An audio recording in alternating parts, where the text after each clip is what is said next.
Hi, I'm Chris, and I'm thinking of making a podcast of sorts, which will probably deal sometimes with politics.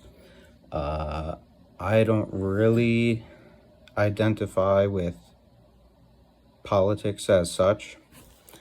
It's a subject that I begrudgingly concern myself with. I think that there's a lot to be improved upon, and that's the kind of thing that I may decide to talk about.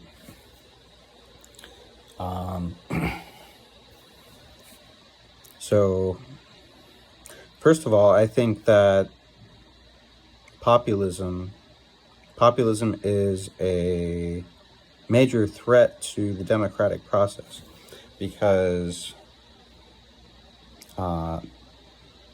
populism basically attempts to exploit tyranny of the majority, which is a phenomenon identified by Alexis de Tocqueville in his Democracy in America, which is a book written in French, in probably the 1700s or 1800s. And so anyway, tyranny of the majority. I think that populism really tries to exploit that because it doesn't really focus on rational interpretation of political issues. It more focuses on appealing to people's emotions and as widely as possible.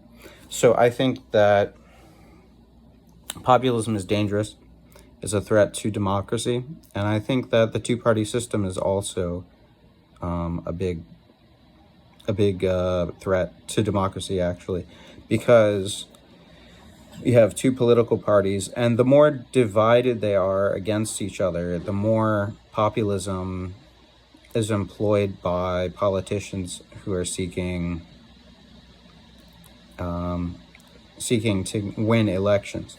So really, populism is actually very simple if you look at it in terms of winning elections. It's just about who can win, and it isn't really about the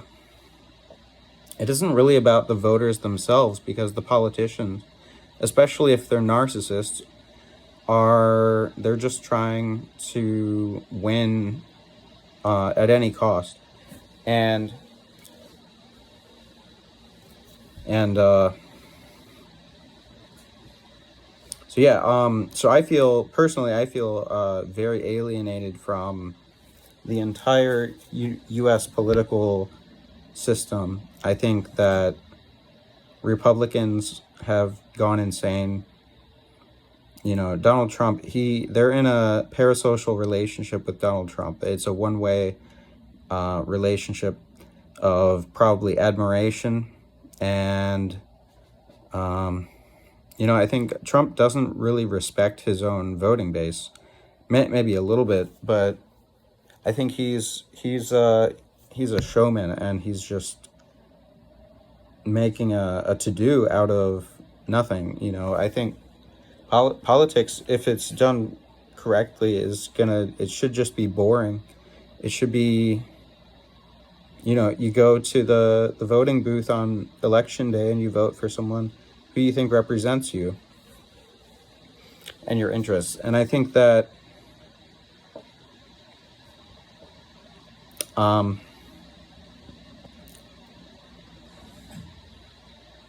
but it's interesting the way populism is used by Alexandria Ocasio-Cortez, for example, because I think that she's smart and she understands the issues that she cares about, and I think that I think she sets an interesting example. But I also tend to not appreciate necessarily the popular politics approach that she has. I think that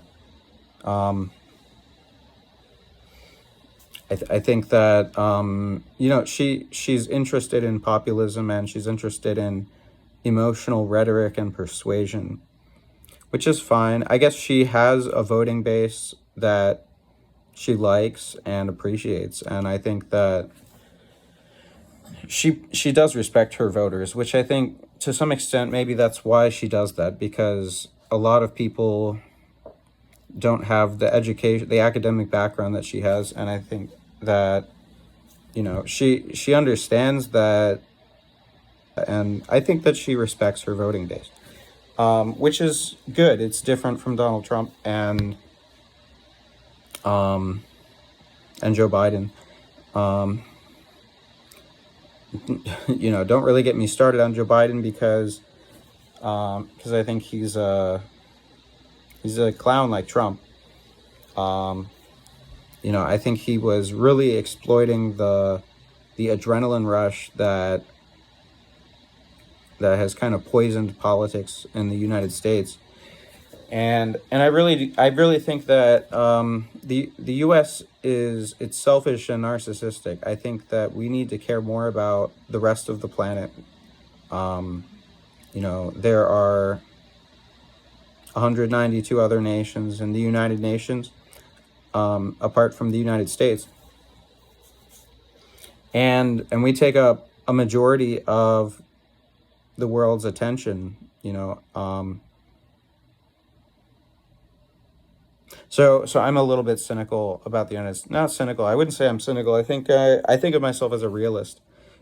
I also think of myself as an optimist. But I wouldn't say that I subscribe to mainstream American politics or mainstream media whatsoever.